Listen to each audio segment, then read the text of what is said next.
Abad ke-21 adalah era globalisasi. Perubahan terjadi begitu cepat di berbagai bidang.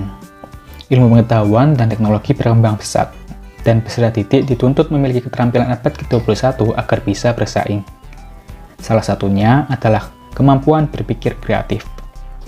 Berpikir kreatif berarti mampu menemukan solusi unik, baru, dan berbeda. Namun, kemampuan berpikir kreatif peserta didik di Indonesia masih sangat rendah.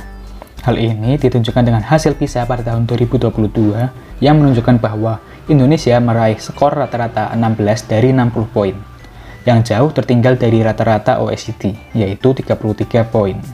Hanya 31% peserta didik di Indonesia yang mencapai tingkat dasar, sedangkan di negara OECD mencapai 78%. Oleh karena itu, kami, tim Sepuh dari Universitas Negeri Semarang mempersembahkan Sepuh, game edukasi berbasis role-playing game terintegrasi challenge based on STEM learning untuk meningkatkan kemampuan berpikir kreatif peserta didik. Sepuh merupakan media pembelajaran berbasis digital yang menggabungkan game edukasi, challenge based learning, dan pendekatan STEM. Sepuh dirancang untuk memberikan pengalaman belajar yang interaktif, menyenangkan, dan kontekstual, sehingga mampu meningkatkan kemampuan berpikir kreatif peserta didik.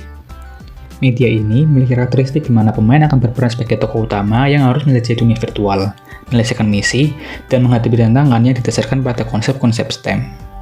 Setiap tantangan didesain untuk mengasah kemampuan berpikir kreatif peserta didik dengan skenario yang relevan dengan kehidupan nyata, sehingga membuat pembelajaran jadi lebih bermakna dan menarik. Media ini terintegrasi challenge based on STEM context learning yang menggunakan sintak milik Nichols dan Cator tahun 2016. Pada sintak pertama yaitu ada fase NG yang terdiri dari Big Idea, Essential Question, dan Challenge. Kemudian untuk fase kedua yaitu Investigate, terdiri dari Getting Resource, Getting Question, Getting Activities, dan Analysis. Kemudian pada fase ketiga yaitu fase Act, terdiri dari Solution, Implementation, dan Evaluation. Game Sepuh terdiri dari 3 kegiatan pembelajaran yang menggunakan materi statistika. Pada KP pertama, peserta didik akan menyelesaikan masalah berkaitan dengan modus dan median. Kemudian, pada KP kedua, peserta didik akan menyelesaikan masalah berkaitan dengan rata-rata. Dan yang terakhir, pada KP ketiga, peserta didik akan menyelesaikan masalah berkaitan dengan jangkauan dan kuartil. Pada KP pertama, siswa akan diberikan masalah berkaitan dengan kelapa hibrida. Kemudian, pada KP kedua, siswa akan diberikan permasalahan berkaitan dengan sampan. Dan yang terakhir, pada KP ketiga, siswa akan diberikan permasalahan berkaitan dengan balon udara.